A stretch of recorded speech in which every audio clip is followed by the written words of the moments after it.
ठीक है, तो चलिए ये यहाँ तक पहुंच गए थे। अब देखिए, अब इन दोनों को सॉल्व करके दो इक्वेशन आ गया, तीसरा निकाल देता हूँ, बाकी काम तो आप कर ही लेंगे, है ना।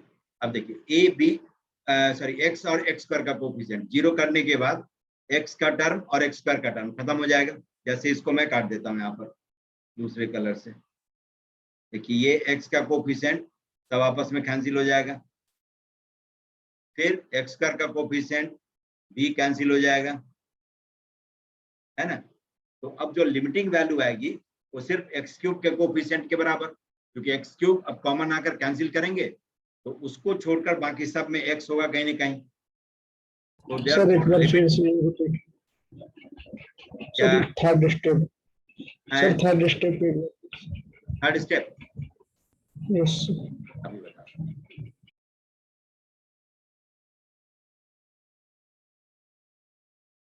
ये समझ गए थे कोफिशिएंट ऑफ एक्स जीरो, नहीं है ना। जहां जहां देखिए एक्स है, ए एक्स इंटू वन, ये एक्स बनाएगा, minus b x and plus c x. तो जो एक्स का कोफिशिएंट होगा वो a minus b plus c, that should be zero. क्यों? ये डिनोमिनेटर में जो एक्स क्यूब बैठा हुआ है ये कैंसिल होगा, तभी तो ऐसी लिमिटिंग वैल्यू आएगी, वरना कैंसिल नहीं हुआ तब तो इन्फिनिटी होगा। ठीक है, समझ गए। तो इसीलिए एक्स का कोफिशिएंट जीरो होना चाहिए। नेक्स्ट एक्स स्क्वायर का कोफिशिएंट, देखिए ए एक्स को एक्स से मल्टीप्लाई करेंगे तो ए एक्स स्क्वायर, फिर माइनस बी को minus x square by two से मल्टीप्लाई करेंगे तो plus b by two x square. ठीक है, और सी एक्स को माइनस एक्स से मल्टीप्लाई करते तो माइनस सी एक्स स्क्वायर आता। तो इसीलिए एक्स स्क्वायर का कोफिशिएंट हो गया ए प्लस बी बाई टू और माइनस सी, ये जीरो हो जाना चाहिए। अब ये सब जब जीरो हो गया मतलब कैंसिल हो गया, कोफिशिएंट जीरो हो गया तो हट गया, एक्स का टर्म नहीं है न्यूमरेटर में, एक्स स्क्वायर का टर्म नहीं है, तो लीस्ट पावर ऑफ एक्स कितना होगा 3। उस केस में जो लिमिट आप लिखेंगे तो सिर्फ एक्स क्यूब का जो कोफिशिएंट है वो सब निकाल लीजिए, जैसे a अपॉन 2 फैक्टोरियल, ठीक, फिर माइनस b अपॉन 3 बीच वाले से, और प्लस c अपॉन 2 फैक्टोरियल, है ना, लास्ट वाले से। ठीक है, कि बाहर x कॉमन फैक्टर है, एक्स स्क्वायर से मल्टीप्लाई करेंगे तो एक्स क्यूब आ जाएगा।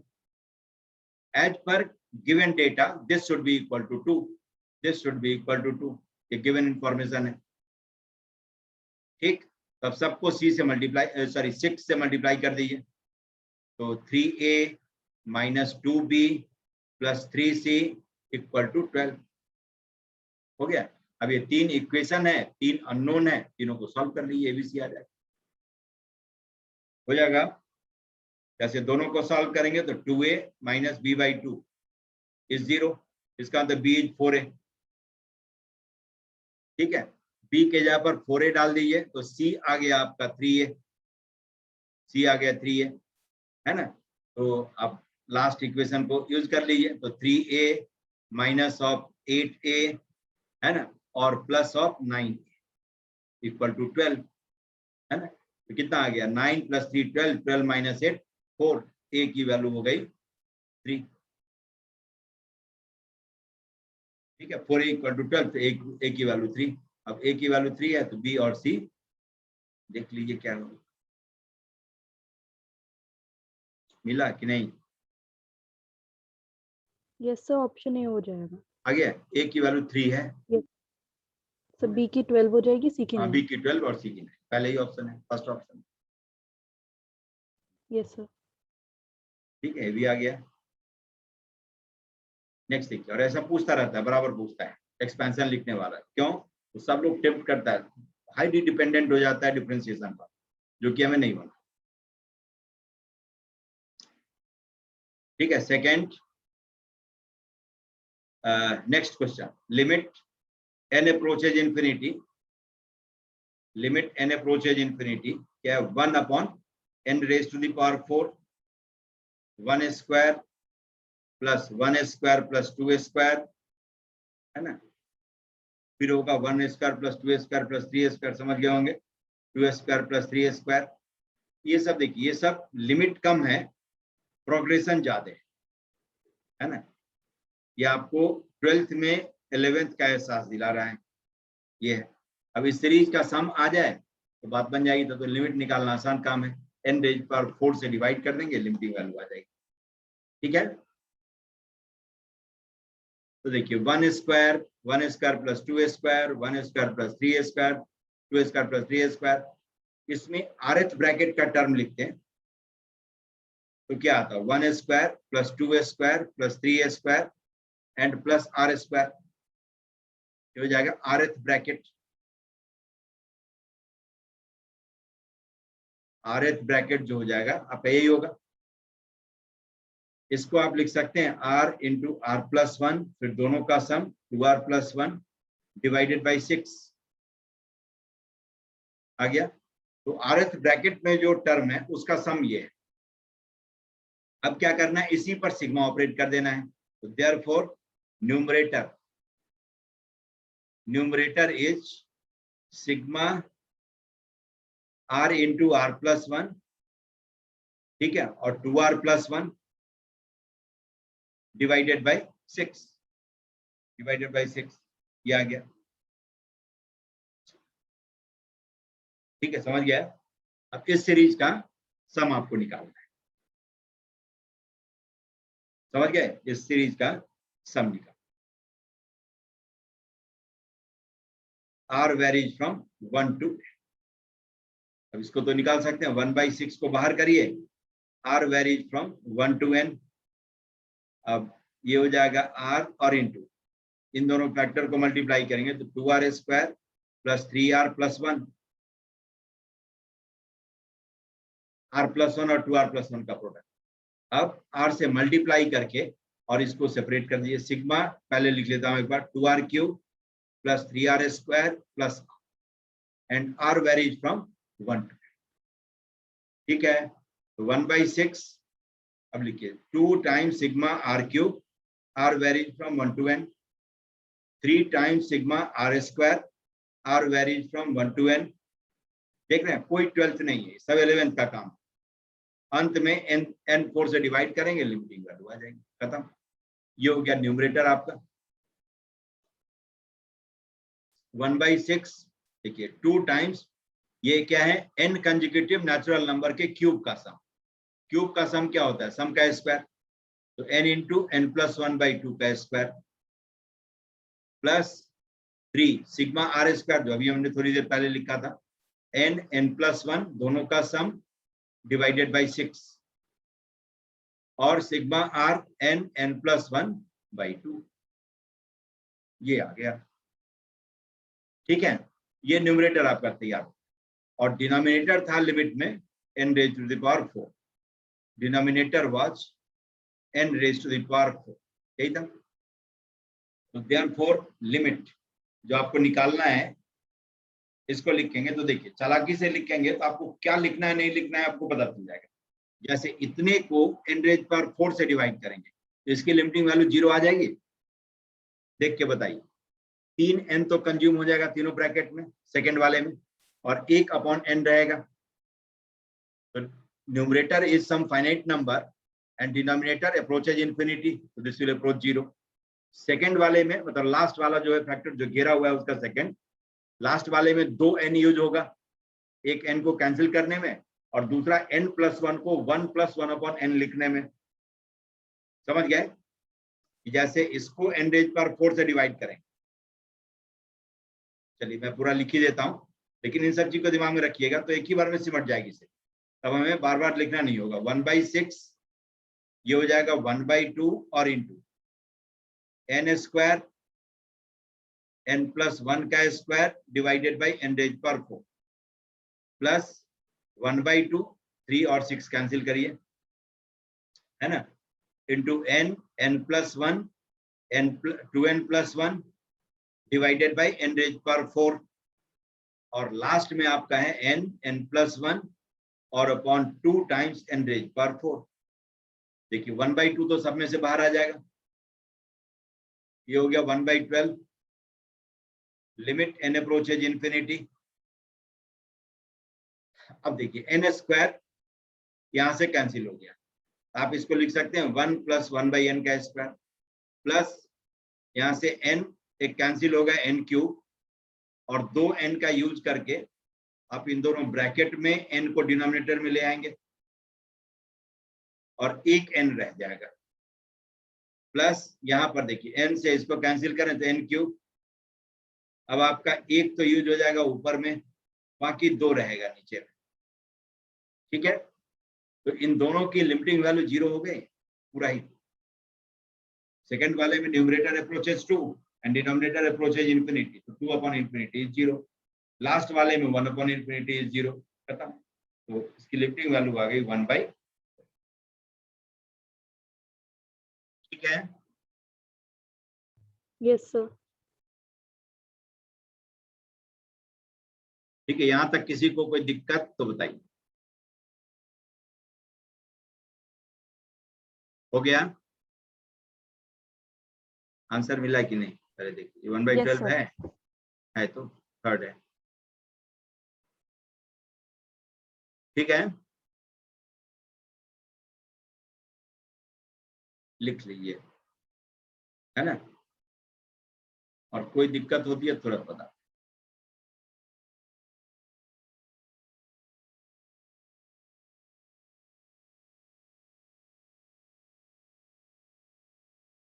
ठीक है, खुल के पूछेंगे, खुल के जवाब मिलेगा।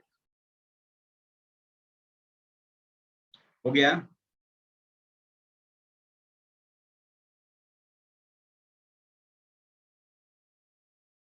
Yes, yes sir. के नेक्स्ट देखिए, एक अभी और सफील का क्वेश्चन है। क्या कह रहा है ना, थोड़ा डार्क करके लीजिए तो ये जो है दिखेगा ठीक ठाक। Late f(x) B continuous function. f(x) एक कॉन्टिन्यूअस फंक्शन है। कॉन्टिन्यूअस फंक्शन का मतलब अपनी नजर में सिर्फ यही होगा कि while drawing graph of the function one need not remove pen from the paper, बस बाकी सब अपने आप आते रहेगा। f(x) continuous, f(x) is continuous theoretically कि लेफ्ट साइड राइट साइड और उस पॉइंट पर वैल्यू हर x के लिए सेम आ जाए। हाँ, पूरे रियल नंबर के लिए डिफाइंड है इसलिए, नहीं तो जहां पर भी जिस इंटरवल में डिफाइंड है उस इंटरवल के किसी भी पॉइंट पर, है ना, दोनों साइड में वैल्यू बाय द एडजस्ट करता हूं और उस पॉइंट पर की वैल्यू सेम आ जाए तो कॉन्टिन्यूअस है। f(x) is continuous function. f is such that real number goes to real, मतलब डोमेन भी रियल नंबर है और कोडोमेन रियल नंबर। ठीक है, तो रेंज कुछ ना कुछ होगा ही इसमें से, वरना कोडोमेन रेस्ट्रिक्टेड हो तो ये भी देखते रहना कि कहीं ऐसा तो नहीं कि बुक बना रहा हो कि फंक्शन ही नहीं है और कह रहा है कि कंटिन्यूअस फंक्शन है। ठीक, क्योंकि range must follow with in codomain. Satisfying एक रिलेशन दे दिया, 0 पर दे दिया 1, है ना, और f(2x) माइनस f(x), ठीक है, इक्वल टू कहता है x, f(2x) minus f(x) equal to x, then the value of f(3) is question f(3). चलिए f(x) ही निकाल लें, ज्यादा अच्छा रहेगा। जैसे इसमें मैं x को x/2 से रिप्लेस करता हूं, गिवन रिलेशन, इसको आप लिख सकते हैं f(x) minus f(x/2) equal to x/2। जहां जहां x है वहां पर x/2 डाल दिया, है ना, x रियल है तो x/2 भी रियल होगा ही। अब फिर फर्दर x/2 से रिप्लेस करिए, इसमें अब x को x/2 से रिप्लेस कर दें, मतलब गिवन रिलेशन में x को x/2 स्क्वायर से रिप्लेस कर दें। ये f(x/2) माइनस f(x/2) स्क्वायर आ जाएगा इक्वल टू x/2 स्क्वायर। ठीक है, ऐसे ही x को x/2³ से रिप्लेस करें। अब समझ में आ गया होगा कि मैं क्या करने वाला हूं। x/2³ इज x/2³, ठीक है, एंड सो ऑन। ऐसे ही x को अंत में x/2⁴n+1 से या n से रिप्लेस करें, तो लिख सकते हैं f(x), राइट साइड में x ही था ना, n टर्म आ जाएगा, x/2⁴n−1 minus f(x/2⁴n), equal to x upon 2 raise to the power. हो गया। अब इन सबको ऐड कर, तो देखिए ये और ये कैंसिल, ये और ये कैंसिल, ये यहाँ वाले कैंसिल करेगा, इस तरह से कैंसिल होते होते ये सब कैंसिल हो जाएगा। एक लास्ट में आपका ये बचेगा, f x minus of f x upon 2 raise to the power n will be, है ना, x और times 1/2, 1/2 square, 1/2 cube and so on, 1/2 raise to the power. यहाँ तक पहुंच गए सुरक्षित? इसको देख के बताइए, ये समझ गए?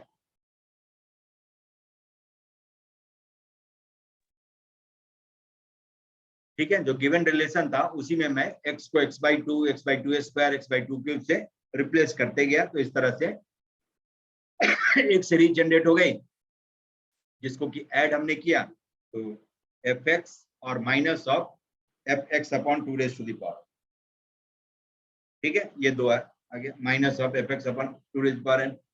अब देखिए ये लाने के पीछे राज क्या था कि अब n को इन्फिनिटी अप्रोच करवाई, एज n अप्रोचेज इन्फिनिटी, तो आप इसे लिख सकते हैं f x minus f0 plus x upon 2 raise to the power n will approach, या 0 प्लस मत कहिए क्योंकि x का साइन तो हमें नहीं मालूम है, अप्रोचेज 0 कह देता हूं, है ना, अप्रोचेज 0 सिर्फ कहता हूं। अब x पर डिपेंड करेगा, वो नेगेटिव है तो -0, पॉजिटिव है तो 0 प्लस, लेकिन 0 के करीब की वैल्यू देगा। For any finite value of x, x upon 2 raise to the power n will always approach 0 as n approaches infinity, equal to x और टाइम्स। अब देखिए ये इनफाइनाइट जीपी है, आज ही 2 बार यूज हो गया, और इस इनफाइनाइट जीपी का सम फाइनाइट होगा क्योंकि n अप्रोचेज इन्फिनिटी। क्यों? तो कॉमन रेशियो हाफ है, तो कॉमन रेशियो का मॉड लेस देन 1 हो तो ऐसे इनफाइनाइट जीपी का सम फाइनाइट होता है। आप लिख सकते हैं हाफ और अपॉन 1 माइनस हाफ, तो साफ हो गया x, नहीं तो एफ एक्स माइनस। अब देखिए अब यहाँ पर कॉन्टिन्यूटी पिक्चर में है ना, क्योंकि function is continuous everywhere, that x equal to 0, left hand limit, right hand limit और 0 पर वैल्यू, ये तीनों सेम होनी चाहिए। इसका मतलब limit x approaches 0, f x must be equal to 1। क्यों? तो f0 इज 1, ये दिया हुआ था, f0 की वैल्यू 1 है, ये दे दिया है। तो एफ एक्स माइनस 1, ये अप्रोचिंग 0 पर वैल्यू, मतलब लेफ्ट हैंड या राइट हैंड लिमिटिंग वैल्यू होगी, ये आपका 1 है, equal to x, f x आ गया x प्लस 1, फंक्शन ही आ गया। अब जो लिखना हो लिखते रहिए।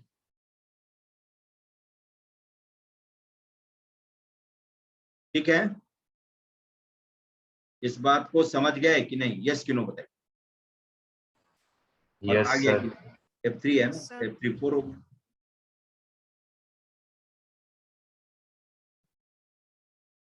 ठीक है, आपके सवाल का जवाब मिल गया आज का। तो अब जो है, अब थोड़ा सा कुछ अलग काम कर ले, है ना, डिफरेंशिएशन पर थोड़ी सी चर्चा करते हैं, है ना। डिफरेंशिएशन में हो सकता है कि कुछ कहीं दिक्कत होती हो, इसको हटा दो। ठीक है, क्वेश्चन आपका था वही F3, तो एफ एक्स आ गया, तो अब F3 पूछे, F4 पूछे, जो पूछना हो पूछ ली, आगे, है ना। ये नहीं कोशिश करते हैं कि x पर 1 2 डाल करके F3 लाने की कोशिश करते हैं। यूजुअली बच्चा क्या करेगा, इसको उस तरह से लेने की कोशिश करेगा, f0 इक्वल टू 1 का यूज ही नहीं हो पाएगा, क्योंकि x जैसे ही 0 डालेंगे तो सब 0 हो गया, खत्म। 0 minus 0 equal to 1 minus 1 equal to 0 कहेगा, ठीक है, वो सही बात। तो इस डेटा का यूज नहीं हो पाएगा, इसके लिए आपको ये टेक्निक यूज करना, ठीक। चलिए, तो अब जरा आज डिफरेंशिएशन पर कुछ बात कर लें।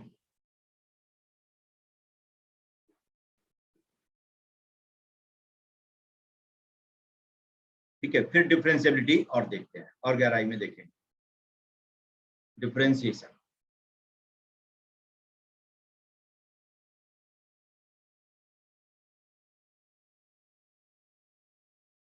ठीक है, डिफरेंशिएशन में यही दो ही रूल है, जैसे dy by dx dy by dx को आप डिफाइन करते थे कि limit delta x approaches 0, delta y approaches 0 and delta y upon delta x, this was dy by dx, है ना। dy by dx का मतलब ये। तो जब डायरेक्टली y x से डिफरेंशिएट होने लायक नहीं है तो आप y को u के रिस्पेक्ट में कर सकते हैं। जैसे इस डेफिनेशन को मैं एक्सटेंड कर दूं, लिमिट अब रहने देता हूं क्या है नहीं है, इसको आप ऐसे भी लिख सकते हैं delta y upon delta u into delta u upon delta v into, अब फाइनली v x से डिफरेंशिएट होने लायक है तब क्लोज कर दीजिए। ये हमेशा लिखा आ सकता है ना। जिससे मैंने डिवाइड किया उससे मल्टीप्लाई कर दिया, तब लिखिए ये सब जितना भी डेल्टा सब है they are very small, delta y approaches 0, delta u approaches 0, delta v approaches 0। अब इन सब को आप इसको dy by du कह सकते हैं पहले को, दूसरे को du by dv कह देंगे, du by dv, और तीसरे को dv by dx। यही आपका चेन रूल है ना, चेन रूल है जो कि ऑब्वियस है, ये होता ही है क्योंकि इसमें मैथमेटिक्स के किसी भी रूल को हमने ओवर रूल नहीं किया है ना। तो जब कोई फंक्शन डायरेक्टली डिफरेंशिएट होने लायक नहीं है तो इस तरह से चेन बना लेते हैं। जैसे आपको दे दिया है y इज, है ना, y से log ऑफ sin x, या पहले भी cos लिख लीजिए, cos of log of sin, ये इसको कहता है डिफरेंशिएट। y इज दिस, तो फाइंड dy by dx। तो इसका कायदा कानून क्या है, तो देखिए आप क्या करेंगे कि log ऑफ sin x को कुछ एज्यूम करिए, log ऑफ sin x को मैं से u ले लेता हूं, इसका तो y क्या हो गया cos u, तो आप dy by du आप निकाल सकते हैं, dy by du is d by du of cos u, दोनों साइड d by du हमने ऑपरेट किया है, निकालना मतलब ये ऑपरेट करते हैं, ऑपरेटर है, तो d by du of cos u is minus sin u, है ना। जिसमें को लगा होता है उसके डिफरेंशिएशन में माइनस होता है ना। जैसे cos u का minus sin u, cot u का minus cot square u, cosec square u, cosec u का minus cosec u cot u, है ना। cos इनवर्स x का minus 1 upon root 1 minus x square, cot inverse x का minus 1 upon 1 plus x square, cosec inverse x का minus 1 upon x under root x square minus 1। ठीक है, तो इस तरह से जिसमें को लगाया उसके डिफरेंशिएशन में माइनस हो, तो cos u का माइनस sin u आ गया। अब जरा देखिए, अब u है log sin x, ये भी x से डिफरेंशिएट होने लायक नहीं है। अगला एजम्पशन कि let b be sin x, तो इसका मतलब therefore u can be written as log v। अब आप du by dv निकाल सकते हैं, तो d by dv ऑपरेट करिए, d by dv of log v, जिसको आप 1 अपॉन v कह देंगे, और v हमने sin x को लिया है तो 1 अपॉन sin x हो गया, है ना। यहाँ पर भी u को डिकोड करते चलिए, है ना। u हमने किसको लिया था, log ऑफ sin x को, तो minus sine log of sin x हो गया dy by du। अब finally v is sin x, अब इसको आप x के रिस्पेक्ट में डिफरेंशिएट कर सकते हैं, तो dv by dx is d by dx of sin x, जिसको आप cos x कहते हैं। अब ये तीनों कंपोनेंट आपको मालूम है तो dy by dx निकाल सकते हैं, क्योंकि चेन रूल परमिट करता है कि dy by dx is dy by du into du by dv into dv by dx। ठीक है, तो अब इन सबको रखेंगे तो एक एक करके जो आप चेन बनाते थे अंदर ही अंदर वही सब आ जाएगा। Minus of sine log sin x, क्यों, तो cos थीटा का थीटा के रिस्पेक्ट में माइनस साइन थीटा, पहला ये कह रहा है here theta is log sin x। अब फिर वो थीटा जो आपका u जिसको हमने लिया log sin x का sin x के रिस्पेक्ट में 1 अपॉन sin x, दूसरा पार्ट ये बताता है, ठीक है, sin x के रिस्पेक्ट में ये हो गया। ठीक, तो अब अगला sin x का x के रिस्पेक्ट में, जब तक x के रिस्पेक्ट में आप नहीं बोलेंगे तब तक ये चेन बनाते जाइए, यही चेन रूल है। आपको log x का x के रिस्पेक्ट में आता है, sin x का x के रिस्पेक्ट में आता है, cos x का x के रिस्पेक्ट में आता है, मतलब cos का उसके एंगल के रिस्पेक्ट में, sin का उसके एंगल के रिस्पेक्ट में, और log का उसके आर्गुमेंट के रिस्पेक्ट में आता है। आर्गुमेंट में चाहे जो भी होता है, तो आप इस तरह से सोचते हुए चेन बनाइए जब फाइनली एक्स के रिस्पेक्ट में आ जाता है चैप्टर इज क्लोज। इसी रूल को कहते हैं चेन, समझ गया। और ये लीगल रूल है, डिफरेंशिएशन के कायदे कानून से लाया गया है, इसलिए आप इसका यूज कर सकते हैं। एक नेक्स्ट रूल जो आपका है प्रोडक्ट रूल, है ना, product rule of differentiation. Product rule of differentiation मतलब कहता है कि d by d x of u into b, है ना, u इंटू बी, इसको कहता है u और into d v by d x and plus b और into d u by v into d u by d x. ये सिर्फ 2 के लिए है, आप 2000 के लिए भी करेंगे तो भी चलेगा, है ना। 2000 के लिए आप इसको लिखेंगे, जितने फंक्शन का प्रोडक्ट हो सबके लिए आप इसका यूज कर सकते हैं। सेम रूल क्यों, तो एक्सटेंड होगा। मान लीजिए आपको कह दिया D by d x of you और इंटू बी और इंटू डब्ल्यू, तो u इंटू बी को इकट्ठे ले लीजिए, इसको लिख सकते हैं आप u इंटू बी और टाइम्स डी डब्ल्यू बाई डी एक्स, फिर प्लस w और into d by d x of u into b. ऊपर वाले रूल को ही मैंने यूज कर दिया। अब देखिए u इंटू बी डी डब्ल्यू by d x and plus w times अब d by d x of u into b, ऊपर लिखा ही हुआ है, इसको छाप दीजिए u और into dv by d x plus b और इंटू डी यू बाई। ठीक है, अब इसको ऑब्जर्व करिए, देखिए तीनों कंपोनेंट फंक्शन एक एक बार ही डिफरेंशिएट हुआ है ना, एक बार डिफरेंशिएट हुआ, बाकी बारों प्रोडक्ट में बना रहा, समझ गए, प्रोडक्ट में वो बना रहा है।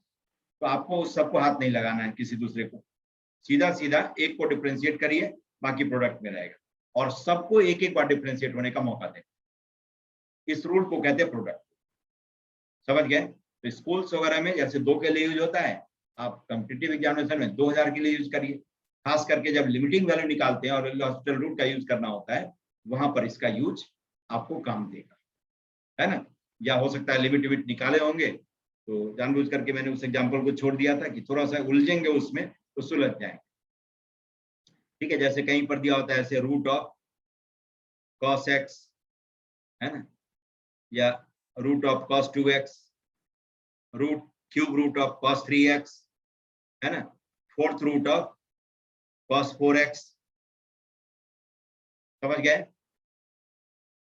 ऐसे fifth root of cos 5x and so on, nth root of cos nx, ये दे दिया 1 माइनस दिस, ठीक है, और upon x square, limit x approach से 0 लगा दिया चुपके से। अब कहता है इसकी लिमिटिंग वैल्यू बताओ, ये सब प्रोडक्ट में 1 माइनस के बाद सब प्रोडक्ट, ठीक है। ये सब कॉम्पिटिटिव एग्जामिनेशन में ही पूछेगा, स्कूल के लिए नहीं है, कॉम्पिटिटिव एग्जामिनेशन के लिए है। तो उस समय में बहुत ज्यादा दिक्कत होती है, ये सब नहीं है मालूम हो आपको, क्योंकि n फंक्शन का प्रोडक्ट है, डिफरेंशिएट करने के अलावा और कोई ऑप्शन आपको दिखेगा नहीं, करेंगे क्या। अब ये 0 बाई 0 फॉर्म है, x के जगह पर 0 डालिए, cos 0 is 1, 1 minus 1 is 0, denominator 0, L'Hospital rule लगाएंगे। इस रूल में ये डिफरेंट 1 का तो 0 हो गया डिफरेंशिएशन, ठीक है, 1 का डिफरेंशिएशन 0 हो गया, और cos 2x का जब आप करेंगे तो माइनस साइन 2x इंटू 2 होगा, cos 3x का करेंगे तो माइनस साइन 3x इंटू 3 होगा, चेन रूल से ही। cos 4x का करेंगे तो माइनस साइन 4x इंटू 4 होगा, ये सब आएगा, और एक डिफरेंशिएट होगा और बाकी सब प्रोडक्ट में रहेगा, इतना ऑब्जर्वेशन। तो डिफरेंशिएट जब एल'हॉस्पिटल रूल यूज करेंगे, use एल'हॉस्पिटल rule,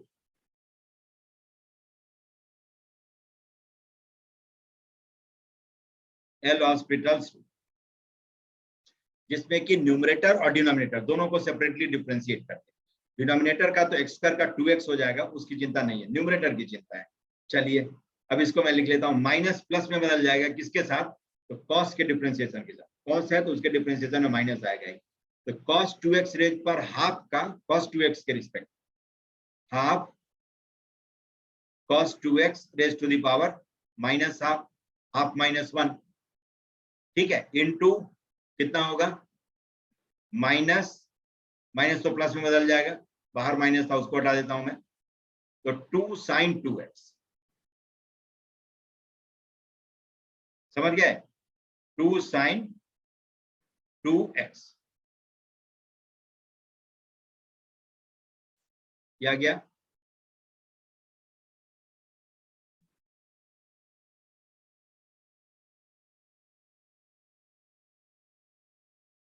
to sign 2x, ये हो गया। अब देखिए 2 और 2 गया, बाकी सब प्रोडक्ट में रहेगा, है ना, बाकी ये सब जितना भी है ये सब प्रोडक्ट में रहेगा। अब जरा अंदर ही अंदर सोच करके देखिए, इन सब में x के जगह पर 0 डालें तो cos 0 सब बन जाएगा और cos 0 की वैल्यू 1 हो जाएगी, इसीलिए इसको मैं छोड़ दे रहा हूँ। ये लिखने लगेंगे तो पूरी कॉपी बढ़ जाएगी, है ना, और कंफ्यूज कर जाएंगे, फ्यूज कर जाएंगे, क्योंकि डिफरेंशिएट करके फिर x 0 पर लिमिटिंग वैल्यू निकालनी है, तो ये पार्ट सब 1 लिमिटिंग वैल्यू देगा, cos 0 सब है, चाहे पावर 1/3 रेज करें, 1/4 रेज करें या 1/n रेज करें, इसीलिए इसको छोड़ दे रहा हूं। दूसरा आप पकड़िए, plus 1/3 cos 3x raise to the power minus 2/3, ये किसके रिस्पेक्ट में है, cos 3x के रिस्पेक्ट, है ना, nx n minus 1, 1/3 minus 1 minus 2/3 into क्या होता है माइनस 3 sin 3x, माइनस तो पहले वाला जो माइनस है उसको प्लस बनाने में काम आ जाएगा, तो 3 sin 3x हो गया। बाकी जो root cos 2x, fourth root of cos 4x ये सब रहेगा, लेकिन सबकी वैल्यू 1 हो जाएगी x 0 डालने के बाद, इसलिए उसको कॉपी नहीं कर रहा हूं बिल्कुल। ये 3 भी गया। अब जरा देखिए next, 1/4 cos 4x raise to the power minus 3/4 आ जाएगा, और इंटू 4 sin 4x, देखिए कितना रिदमिक टोन में आ गया ये, एंड सो ऐसे करके आते जाएगा कहां तक, तो n तक, plus of 1/n cos nx raise to the power 1/n minus 1 into n sin nx, ठीक है, होल थिंग डिवाइडेड बाय कितना 2x, लिमिट x अप्रोचेस 0, ठीक है, कायदे से उस सबको cos वाले को भी रखना था और तब बाद में लिमिटिंग वैल्यू निकालते। अब जरा देखिए 1/2 को तो मैं बाहर कर लेता हूं, ठीक है, और सारे साइन के नीचे इस x को मैं लगा देता हूं, सारे साइन के नीचे इस x को लगा देता हूं, तो हाफ लिमिट x अप्रोचेस 0। अब देखिए इसका भी जो कॉस वाला पार्ट है उन सबकी लिमिटिंग वैल्यू कितनी आ जाएगी, 1 आ जाएगी, ये निकालेंगे बाद में, कायदे कानून से निकालना होता बाद में, लेकिन पहले इसलिए निकाल ले रहा हूं, उसके साथ जो प्रोडक्ट में साइन वाला पार्ट है उसकी भी limiting value finite non zero है, इसीलिए इवैल्यूएट होकर के बाहर आ जाएगा। तो अब जरा देखिए, इसको लिख सकते हैं sin 2x अपॉन 2x और इंटू 2, ठीक है। दूसरा sin 3x अपॉन 3x, हमने तो सिर्फ x दिया है तो 3 से डिवाइड और 3 से मल्टीप्लाई कर लेंगे, ये आ गया। Next sin 4x upon 4x और इंटू 4, और ऐसे ही होते होते आपका ये n कैंसिल हो गया था, लेकिन अब एक n की जरूरत होगी, sin nx अपॉन nx और इंटू, ठीक है। अब जरा देखिए sin theta upon theta, theta approaches 0 is 1, ये हो गया हाफ और इंटू 2 प्लस 3 प्लस 4 से लेकर के n तक का सम, समझ गए। cos x मैंने छोड़ दिया था वरना 1 भी आ जाता, 1 भी आ जाता, तो 1 नहीं है तो चालाकी से लिखिएगा n इंटू n प्लस 1/2, और तब क्या करना है माइनस, ये इसकी लिमिटिंग है, समझ गए, प्रोडक्ट रूल का यूज, ठीक है। तो जैसे 2 के लिए है वैसे ही 2 लाख प्रोडक्ट में हो, आपको चिंता नहीं करना है, एक एक को डिफरेंशिएट करिए, बाकी मुंह देखता रहेगा, बाकी ऐसे ही रहेगा उसके साथ प्रोडक्ट, ठीक, और सबको एक एक बार डिफरेंशिएट होने का मौका दे, ठीक है। तो शायद ये टकराया नहीं अभी तक, टकरा जाता कहीं तब सीख जाते इसको, यानी तो पूछ लेते। चलिए, तो ये भी आज कहानी खत्म हो गई। तो इस तरह से जब खतरनाक सा लगे तो सांस थाम करके और तब थोड़ा हो गया। इसको कहते हैं प्रोडक्ट रूल ऑफ डिफरेंशिएशन। अब देखिए कोशिएंट रूल जो है प्रोडक्ट रूल का ही एक्सटेंशन, तीन ही तो रूल है, कोशिएंट रूल प्रोडक्ट रूल का ही एक्सटेंशन है। इसको अलग से यूज करते हैं, लेकिन नहीं भी जाने तो भी कोई फर्क नहीं पड़ता है। जैसे y is u upon v, कोई कह सकता है इसको u अपॉन v, मैं इसको ऐसे भी कह सकता हूँ u into 1 upon v, product rule है नहीं। इसीलिए मल्टीप्लिकेशन की आइडेंटिटी पढ़ाया जाता है, डिवीजन की आइडेंटिटी नहीं कहता है, आपके समझ पे छोड़ दिया जाता है। डिवीजन की आइडेंटिटी 1 ही, एडिशन की आइडेंटिटी बताया जाता है 0, लेकिन सब्ट्रैक्शन की आइडेंटिटी नहीं बताता है ना। इसलिए कि 0 ऐड करें किसी नंबर में या सब्ट्रैक्ट करें, बात बराबर है, उस नंबर की पहचान मिटने वाली नहीं है। तो इसीलिए 0 एडिटिव आइडेंटिटी है तो सब्ट्रैक्शन की भी आइडेंटिटी होगी, है ना। और ऐसे ही मल्टीप्लिकेशन की आइडेंटिटी है तो डिवीजन का भी होगा। तो dy बाई dx जो आप लिखते हैं ऐसे कोशिएंट रूल में, स्क्वायर ऑफ डिनोमिनेटर, फिर डिनोमिनेटर और into differential of numerator, minus numerator और इनटू डिफरेंशियल ऑफ डिनोमिनेटर, ये रूल कोशिएंट रूल कहलाता है। अब इसको प्रोडक्ट से करते हैं आप तो भी कर सकते हैं। तो dy by dx is u और into d by dx of v raised power -1 plus 1 upon v और इनटू du बाई dx। अब इसमें आप चेन रूल लगा सकते हैं, d by dv of v raised power -1 और into dv by dx and plus 1 upon v और du by dx। हो गया। इसको आप लिख सकते हैं u और इनटू माइनस v रेज पर -2 और into dv by dx plus 1 upon v और इनटू du बाई dx, है ना। अब देखिए, अब इसको v स्क्वायर एलसीएम ले लीजिए, आ जाएगा v du by dx minus of u dv by dx, खत्म। यही आपका कोशिएंट रूल है। तो इसीलिए दो रूल ही मेन है, चेन रूल और प्रोडक्ट रूल, जो सारे डिफरेंशिएशन को गवर्न करता है। इन दो के अलावा किसी तीसरे की जरूरत नहीं। ठीक, अब जो इसका पर्पस था, एक और पर्पस, एक तो है ही, ये बहुत बार यूज किए होंगे और अब यूज करेंगे, कुछ मैं भी यूज करवाऊंगा अभी, है ना, क्योंकि फ्लुएंसी तो आनी चाहिए तभी एफिशिएंसी बढ़ती है। इसके लिए मैं यूज करवाऊंगा इसको अभी थोड़ा सा। लेकिन जो चीज बताना है इसके जरिए कि जैसे सेकेंड डेरिवेटिव है ना, d2y बाई dx स्क्वायर कहता है, तो d2y बाई dx स्क्वायर का मतलब क्या है, d by dx of dy by dx। ठीक है, मतलब change in dy by dx with respect to x when these changes are very small। ठीक है, this is dy by dx, d2y by dx square. d2y by dx square मतलब ये है, इसमें ऐसे चेन रूल नहीं यूज करते, है ना। ये नहीं कि d2y बाई dx स्क्वायर निकालना है तो d2y बाई du स्क्वायर निकाल लो और into du square by dx square करो, ये सब नहीं करना है। ठीक है, आप dy बाई dx पहले निकालेंगे, फिर उसके बाद नेक्स्ट टाइम डिफरेंशिएट करेंगे तो d2y बाई dx स्क्वायर। इसमें कोई वो शॉर्टकट नहीं यूज करना है। और जैसे dy बाई dx और dx बाई dy, ये एक दूसरे का रेसिप्रोकल होता है ना, क्योंकि dy by dx delta y upon delta x होगा और dx by dy delta x upon delta y है, तो delta x upon delta y का रेसिप्रोकल करेंगे तो delta y upon delta x आ जाएगा, ये होगा। बट